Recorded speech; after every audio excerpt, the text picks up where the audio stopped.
प्यारे बच्चों, स्वागत है आप सभी का आपके अपने YouTube चैनल प्रतिज्ञा क्लासेज कुमैया में। दोस्तों, मैं हूं प्रिंस यादव और चलिए आज के इस वीडियो में हम आपको पढ़ाने वाले हैं क्लास 10th का एनसीईआरटी गणित। और एनसीईआरटी गणित में प्यारे बच्चों आज जो है हम चैप्टर नंबर 2 का दूसरा लेक्चर लेकर के आ गए हैं, यानी एपिसोड नंबर 2 लेकर के आ गए हैं।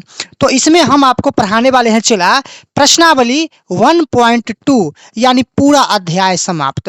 पहला एपिसोड में 1.1 पढ़ाए थे और आज दूसरा एपिसोड में 1.2 का प्रत्येक सवाल हम आज एनालिसिस कर देंगे।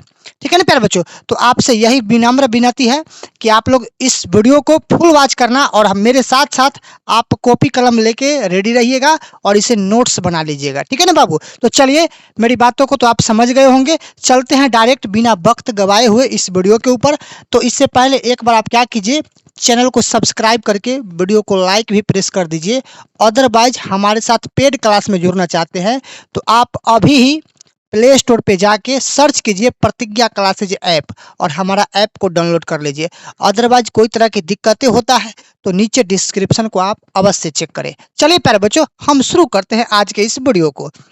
यहाँ पर Bihar board class 10th maths यानी वास्तविक संख्याएं रियल नंबर्स अर्थात एक्सरसाइज 1.2 जो कि आपके पास ये वाले बुक होंगे। ठीक है ना, तो चलिए यहाँ पर जो है बाबू कुछ हम 1.2 चालू करने से पहले कुछ यहाँ पर इंपॉर्टेंट फॉर्मूला को लिख दिए हैं। ठीक है ना, तो 1.2 में फॉर्मूला है कुछ कि पहली संख्या गुने दूसरी संख्या इक्वल टू क्या, तो एचसीएफ गुना एलसीएम यानी मौसा गुना लसा। ठीक है ना, उसी को बोला गया है पहली संख्या गुने दूसरी संख्या बराबर एचसीएफ गुना एलसीएम।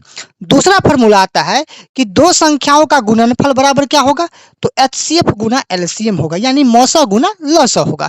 उसी को बोला गया है ए गुना बी अर्थात एचसीएफ गुना एलसीएम, ए गुना बी बराबर एचसीएफ गुना एलसीएम।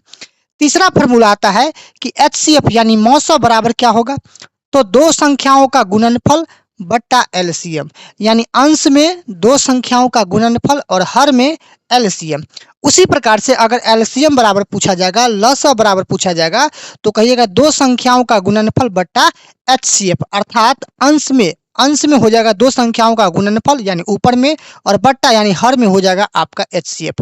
तो ये आपका कुछ मुख्य फॉर्मूलाएं थे, सूत्र थे जो एक्सरसाइज 1.2 में भी ये काम आने वाला है, तो इसको मैंने दे दिया। अब यहाँ से हम लोग प्रश्नावली को पढ़ेंगे, 1.2 के पहला प्रश्न को पढ़ेंगे। बाबू रे, आज का पहला प्रश्न है आपके सामने। क्या है आज का पहला प्रश्न, थोड़ा सा आप गौर करना। पहला प्रश्न आपके सामने है कि निम्नलिखित संख्याओं को अभाज्य गुणनखंडों के गुणनफल के रूप में व्यक्त कीजिए। अब बताइए अभाज्य गुणनखंड आप किसको बोलोगे, तो सर अभाज्य गुणनखंड कहने का मतलब एज ए एग्जाम्पल जैसे हम बोले 4 तो 4 का अभाज्य गुणनखंड क्या होगा, तो सर अभाज्य गुणनखंड आई मीन आप इसको ना एलसीएम कर दो, 2 दूना 4 यानी इसका अभाज्य गुणनखंड हो गया 2 गुना 2, यही तो अभाज्य गुणनखंड हुआ।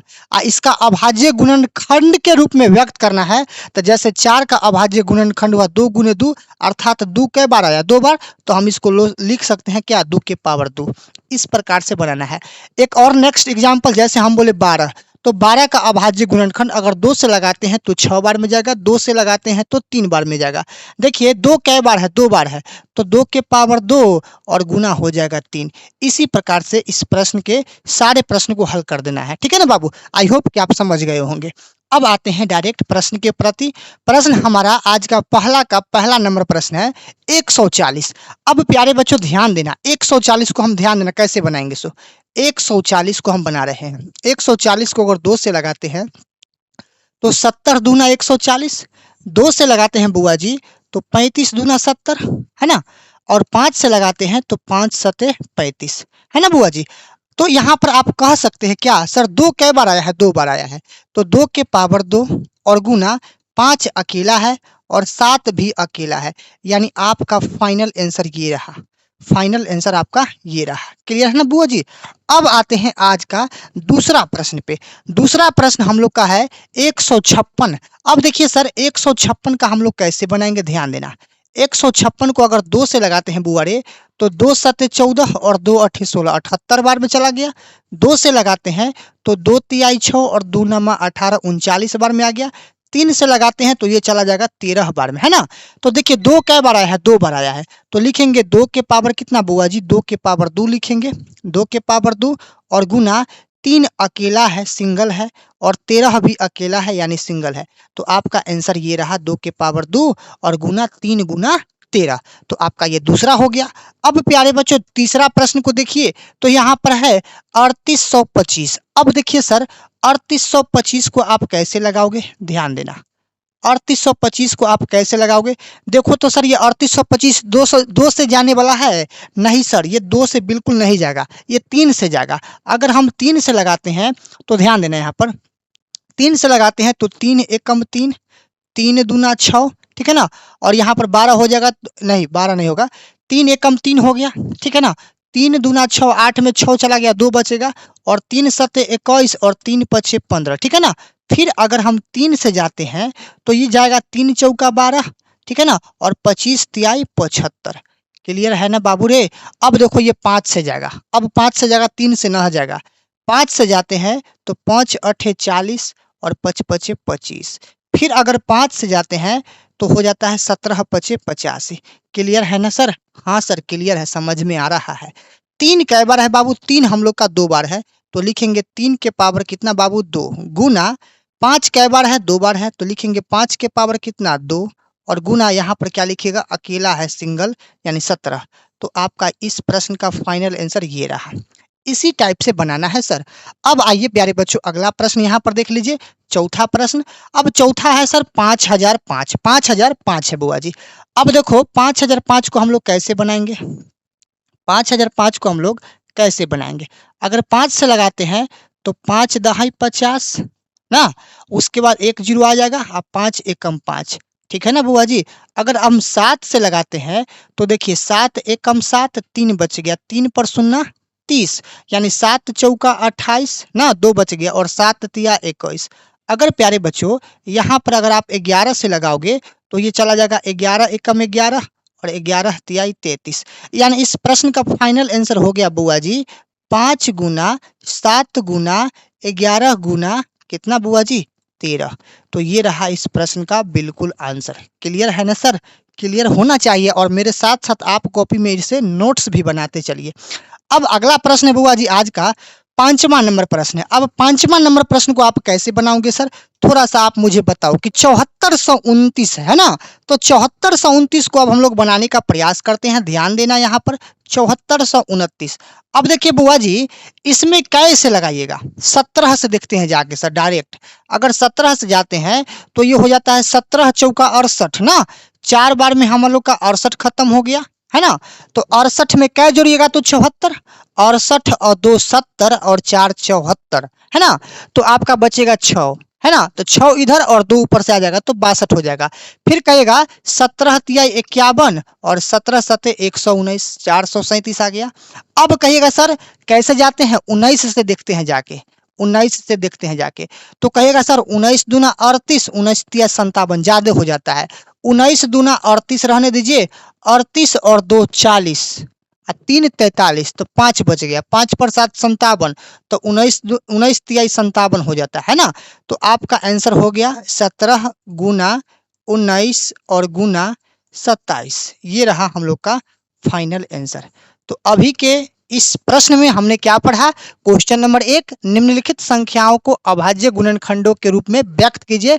जैसा कि आपके सामने 5 टाइप का प्रश्न था, 5 मैंने कैलकुलेशन कर दिया। आप इसे प्यारे बच्चों एक बार स्क्रीनशॉट ले लो, आप जल्दी से इसे एक बार क्या करो प्यारे बच्चों स्क्रीनशॉट ले लो। अब हम आते हैं नेक्स्ट प्रश्न पे, दूसरा प्रश्न पे। अब ध्यान दीजिएगा बुआ जी, दूसरा प्रश्न है कि पूर्णांकों के निम्नलिखित युग्मों के महत्तम समापवर्तक HCF और लघुत्तम समापवर्तक यानी LCM ज्ञात कीजिए तथा इसकी जांच कीजिए कि दो संख्याओं का गुणनफल HCF गुना LCM है या नहीं है। तो प्यारे बच्चों हम लोग का पहला प्रश्न आपके सामने है, ध्यान देना यहाँ पर। आइए दोस्तों, अब हम लोग क्वेश्चन नंबर 2 को तो बना लिए, अब थोड़ा सा हम इसे समझा देते हैं। हालांकि मैं वीडियो पॉज करके क्यों बनाया, इस प्रश्न को बनाया इसलिए ताकि हम आपको पैनल पीडीएफ अच्छे से आसानी से इसका पीडीएफ हम आपको दे सके, इसीलिए वीडियो को पॉज करके हम थोड़ा सा इसको अच्छे ढंग से सजा लिए हैं। अब समझा देते हैं। 26 और 91 का हमें क्या करना था, एचसीएफ और एलसीएम निकालना था। तो 26 का हमने निकाला है 2 गुना 13 और 91 का हमने निकाला है 7 गुना 13। अब इसका एचसीएफ पहले निकालना है। तो प्यारे बच्चों, एचसीएफ कैसे निकलेगा आप जानते हैं? हाँ सर, हम जानते हैं कैसे निकलता है। देखिए, एचसीएफ का मतलब ये दोनों में 26 और 91 में देखिए दोनों में कोई मिल रहा है। तो हाँ सर, इधर से 13 मिल रहा है और इधर से 13 मिल रहा है। तो ये दोनों में से 13 13 कॉमन बन के हम लोग का एचसीएफ बन गया 13। अब एलसीएम का मान कहाँ से लाएंगे? तो सबसे पहले इस 13 को लिख लेना है, उसके बाद बच गया ऊपर वाला 2 तो 2 लिख लिए और नीचे वाला 7 बच गया 7 लिख लिए। तो ध्यान रहे कि जो एचसीएफ में वैल्यू आया है पहले उस वैल्यू को डालेंगे, अब बाकी जो बचा हुआ नंबर्स है उसको हम गुना के रूप में लिख के और गुना कर देंगे, हम लोग का एलसीएम निकल जाएगा। सेम उसी प्रकार दूसरा प्रश्न में किए हैं।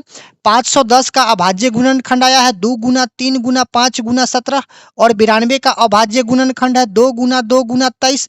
अब हमें इसका एचसीएफ निकालना है। तो देखो प्यारे बच्चों, यहाँ पर एक ठो 2 मिल रहा है ना, एक ठो ही 2 मिल रहा है और बाकी कोई नंबर नहीं मिल रहा है। तो हम लोग का एचसीएफ तो 2 आ गया। अब एलसीएम निकालना है तो पहले एलसीएम में क्या करेंगे, एचसीएफ वाला 2 को डाल देंगे। उसके बाद ऊपर में है 3 गुना 5 गुना 17, तो 3 गुना 5 गुना 17 और नीचे में एगो 2 छोड़ दीजिए तो बचा 2 गुना 23, तो 2 गुना 23 इसको हम गुना कर दिए हैं तो इसका वैल्यू आ गया है 23,460। ये हम लोग का एलसीएम रहा। अब आते हैं तीसरा प्रश्न में। तो यहाँ है 336 और 54 है ना। तो 336 का आया है 4 ठो 2 और 1 ठो 3 और 1 ठो 7। फिर 54 का है 2 गुना 3 ठो 3 है ना। तो इसमें देखिए हम लोग का, इसमें प्यारे बच्चों हम लोग का एलसीएफ कौन कौन होगा। देखो यहाँ पर एक ठो ये 2 हो जाएगा, ठीक है ना, और एक ठो हम लोग का यहाँ पर 3 हो जाएगा ना। तो 2 और 3 यानी 6 हो गया एचसीएफ, है ना। तो 6 हम लोग का एचसीएफ हो गया। तो एचसीएफ वाला 6 पहले एलसीएम में डालेंगे, अब बाकी संख्या को गुना करा देंगे। इधर हो गया 3024। आई होप कि आप लोग समझ गए होंगे इस प्रश्न को। अब आते हैं हम लोग डायरेक्ट अगले प्रश्न पे। तो देखिए बुआ जी, अब अगला प्रश्न आता है तीसरा नंबर। कहा गया है कि अभाज्य गुणनखंड विधि द्वारा निम्नलिखित पूर्णांकों को एचसीएफ और एलसीएम ज्ञात कीजिए। आइए हम इसे बारीकी से एक एक क्वेश्चन करके हम इसे सॉल्व करते हैं। आइए बच्चों, हम लोग क्वेश्चन नंबर 3 को अब बना लिए हैं। अब हम लोग इसको थोड़ा सा समझने का प्रयास करते हैं। देखिए 12, 15 और 21 इसका हमने अभाज्य गुणनखंड विधि द्वारा एलसीएम और एचसीएफ निकालना था, है ना। तो 12 का हमने निकाला है 2 गुना 2 गुना 3, 15 को मैंने लिखा है 3 गुना 5 और 21 को लिखा है 3 गुना 7। ये सब अभाज्य गुणनखंड है। अब इस तीनों का ना हमें निकालना है एचसीएफ और एलसीएम। तो एचसीएफ का मतलब क्या होता है सर, कि आप 12, 15 और 21 में देखिए तीनों में कोई ऐसा नंबर है जो मीडिएटर होगा, वो तीनों में मिलेगा। तो हाँ सर, देखिए इसमें भी 3 है, इसमें भी 3 है और इसमें भी 3 है। तो ये तीनों में से 3 जो है ना, ये अलग अलग से आके ये कॉमन बन गया है ना, कॉमन बन गया है। तो हम लोग का एचसीएफ बन गया 3। अब एलसीएम कहाँ से लाएंगे, तो पहले एचसीएफ वाला वैल्यू को डाल देंगे, अब बाकी बचा हुआ नंबर्स को गुना करा के हम लोग लिख देंगे। तो इसका वैल्यू आ गया 420। अब आते हैं दूसरा प्रश्न पे। तो देखिए 17 का अभाज्य गुणनखंड 17 होगा, 23 का 23 ही होगा, 29 का 29 होगा। तो इसमें देखिए एचसीएफ कोई मीडिएटर नहीं बना है, तो एचसीएफ का वैल्यू अपना मन से 1 हो जाएगा, ठीक है ना। तो आपका एचसीएफ 1 हो गया और एलसीएम 17, 23, 29 को गुना कर दीजिए। तो इसका गुना करने पर जो है 11, 33, 9 आ जाएगा। आप इसे याद रखना बउआ जी, ठीक है ना, 11, 33, 9। उसके बाद तीसरा प्रश्न में आते हैं 8, 9, 25 में। तो 8 का 3 ठो 2 आया है अभाज्य गुणनखंड, 9 का 2 ठो 3 आया है, 25 का 2 ठो 5 आया है। इसका भी एचसीएफ कुछ ना है तो 1 है। अब बाकी बचा हुआ नंबर्स को मैंने गुना करा दिया तो एलसीएम आ गया 1800। आई होप कि आप लोग समझ गए होंगे प्रश्न संख्या 3 भी। अब आते हैं प्रश्न संख्या 4 पे, यानी चौथा प्रश्न जो है सर, चौथा प्रश्न में आपके सामने है कि एचसीएफ अगर इतना है तो एलसीएम ज्ञात कीजिए। देखिए HCF का वैल्यू बुआ जी यहाँ पर 9 है ना। और देखिए कि दोनों ब्रैकेट में ये जो नंबर दिए गए हैं ये क्या है, तो ये है सर वही पहली संख्या और दूसरी संख्या, और हमें एलसीएम ज्ञात करनी है, एलसीएम वाट है ना। तो आइए हम लोग इसे बनाने का प्रयास करते हैं। आपको मैं पहले ही फार्मूला आपको पढ़ा दिया था, यहाँ पर मैंने पहले ही आपको फार्मूला बता दिया था, इस टाइप का फार्मूला, पहली संख्या गुने दूसरी संख्या बराबर HCF गुना एलसीएम। आइए इसी फार्मूला के माध्यम से वो प्रश्न बनने वाला है, ये वाला प्रश्न ध्यान देना।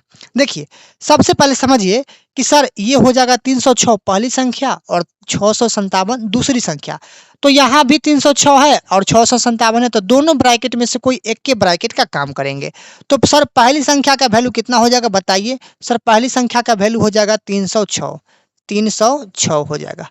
सर दूसरी संख्या का वैल्यू क्या होगा सर, तो सर दूसरी संख्या का वैल्यू हो जाएगा 657। और सर HCF का वैल्यू कितना हो जाएगा बता दीजिए आप। तो सर HCF का वैल्यू हम लोग का यहाँ पर 9 दिया हुआ है ना, तो यहाँ पर 9 रख लेंगे।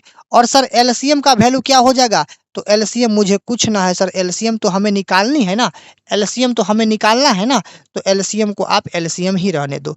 कोई दिक्कत है बताओ तो, कोई दिक्कत है सर? नहीं सर कोई दिक्कत नहीं है, कोई दिक्कत नहीं है।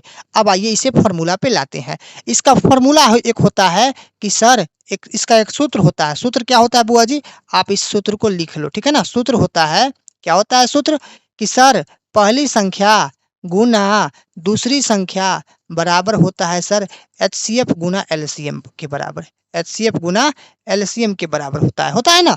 अब इसी में तो वैल्यू को डालना है। देखिए पहली संख्या का वैल्यू 306 है, यहाँ पर डाल लो 306 गुना दूसरी संख्या का वैल्यू 657 है, यहाँ पर डाल लो 657। HCF का वैल्यू 9 है, यहाँ पर डाल लो 9 और गुना इधर हो जाएगा हम लोग का LCM, नहीं LCM का तो वैल्यू है ना, कि LCM निकालना है, LCM हमें निकालनी है। तो LCM के स्थान पे आप मान लो x, LCM के स्थान पे मान लो आप x।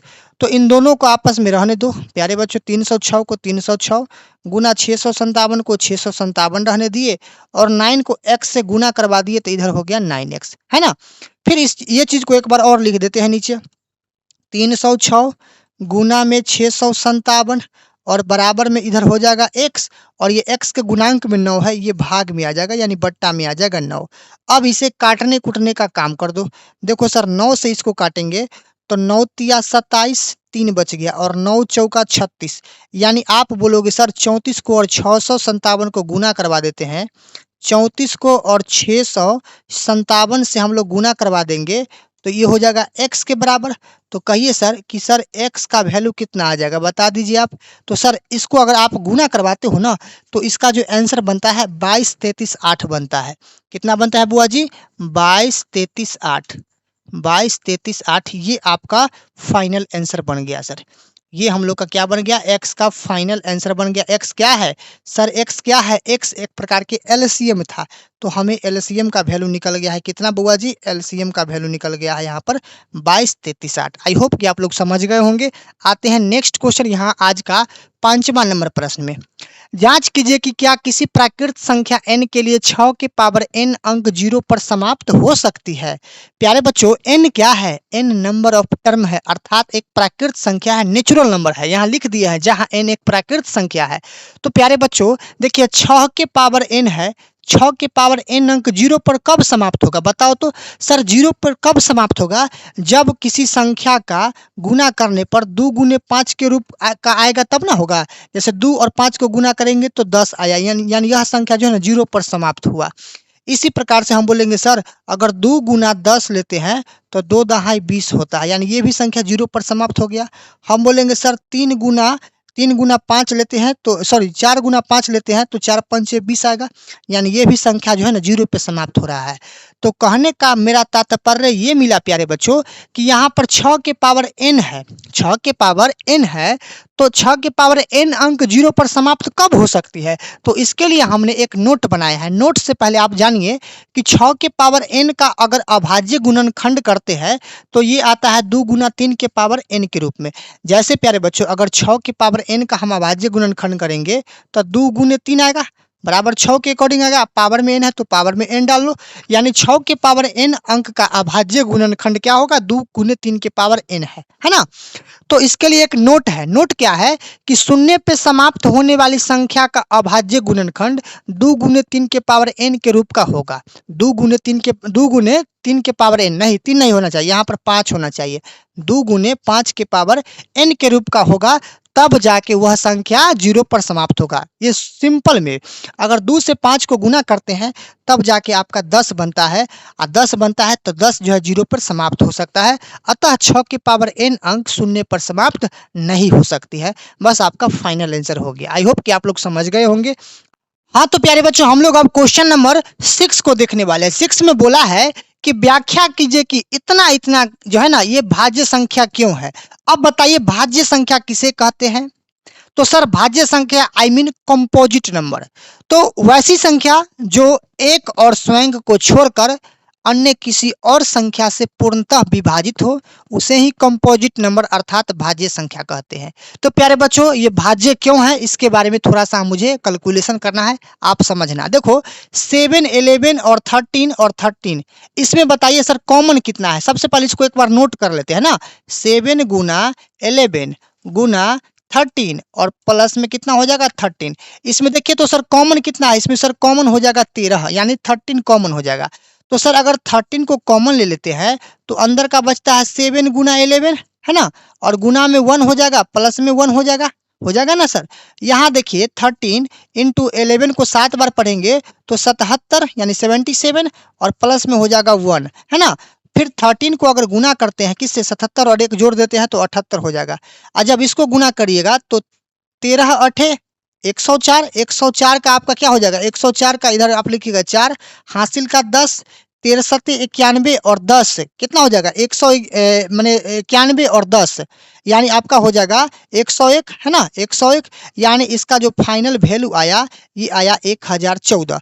तो आप कह सकते हो सर 1014 जो है ना ये 1014 को अगर आप 13 से डिवाइड करते हैं तो ये कट जाएगा 78 बार में, और 1014 को अगर आप 78 से भाग लगाते हैं इसमें तो आपका कट जाएगा 13 बार में।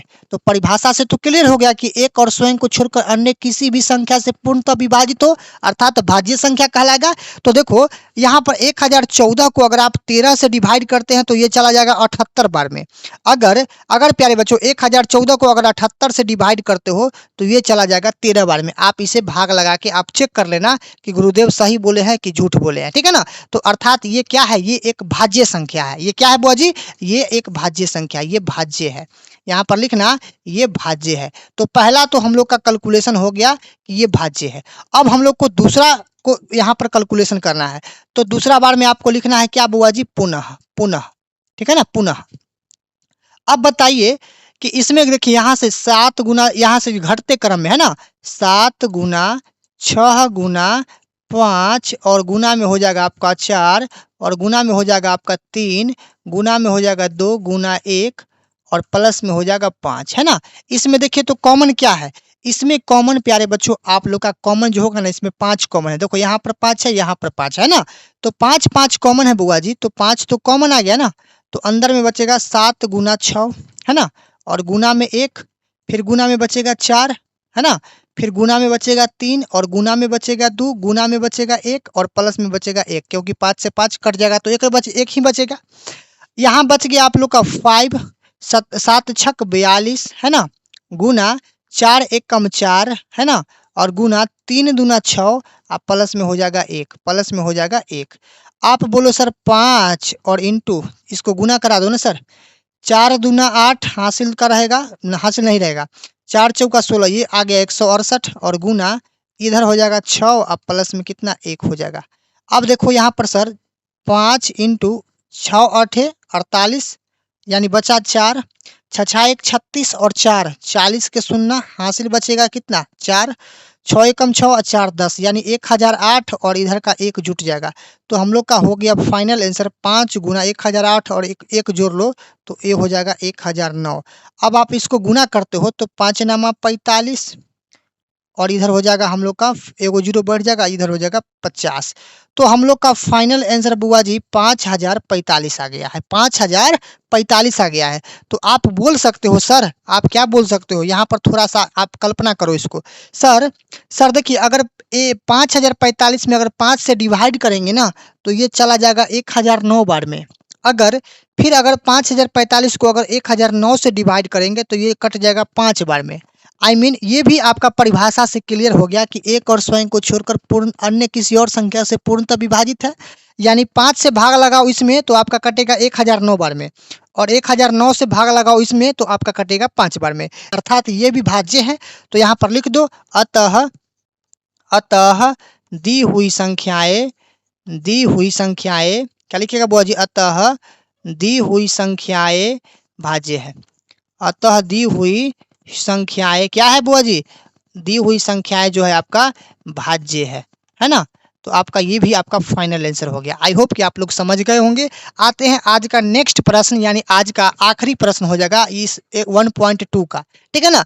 कहा गया है किसी खेल के मैदान के चारों ओर एक वृत्ताकार पथ है। सपोज करो प्यारे बच्चों कि यहाँ पर एक वृत्ताकार क्या है, पथ है। यहाँ पर एक वृत्ताकार क्या है प्यारे बच्चों, पथ है। हम थोड़ा सा सपोज करके आप लोग को बताते हैं। सपोज करो कि एक वृत्ताकार पथ है ना, एक वृत्ताकार ये पथ हो गया।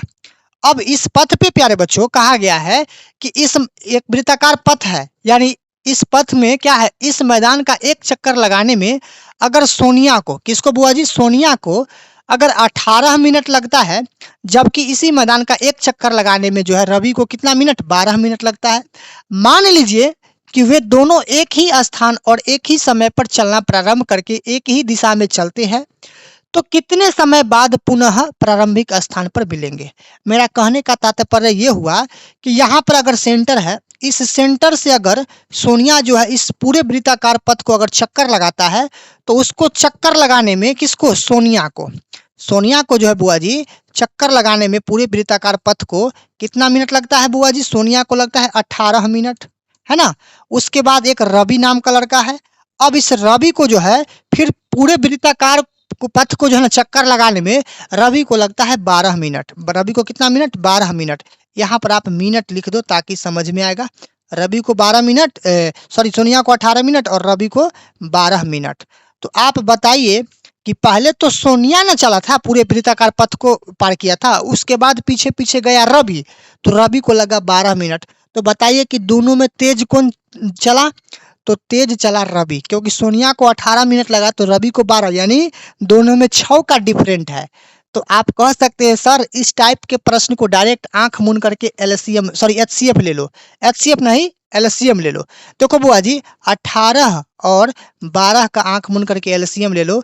2 से लगा दो 9 बार में, 2 से लगा दो 6 बार में, 3 से लगा दो 3 बार में और 3 से लगा दो 2 बार में, यानी 2 तिहाई 6, 6 त्रिक 18, 18 दूना 36। तो आप बोलोगे सर 36 आया। 36 मिनट बाद जो है ना वे पुनः प्रारंभिक स्थान पर मिलेंगे। 36 मिनट बाद जो है बुआ जी दोनों पुनः वह प्रारंभिक स्थान पे मिलेंगे। कौन, सोनिया और रवि। तो आई होप कि आप लोग इस वीडियो को समझ गए होंगे, यानी ये प्रश्न को भी समझ गए होंगे। तो आज के इस वीडियो में हम आपको 1.2 यानी एक्सरसाइज 1.2 का पूरे अध्याय समाप्त कर दिए। तो इसका अगर बुआ जी पीडीएफ लेना चाहते हैं तो आपको मिल जाएगा कहाँ पर, तो आपको मिल जाएगा हमारा ऐप पर। ऐप का लिंक आपको इसी वीडियो के डिस्क्रिप्शन में दे दिए हैं। आप अवश्य जाके उस ऐप पे आप जो है ना ऐप को इंस्टॉल कर ले, नंबर वगैरह देकर रजिस्टर कर लीजिए और हमारे साथ क्या कीजिए पेड क्लास में भी जुड़ सकते हैं। उसके बाद ये जो पढ़ाते हैं इसका पैनल पीडीएफ आपको ऐप पे हम देते हैं, ठीक है ना बुआ जी। तो फिर मिलते हैं आने वाले किसी और अगले वीडियो में। तब तक के लिए सभी बच्चों को जय हिंद, लव यू।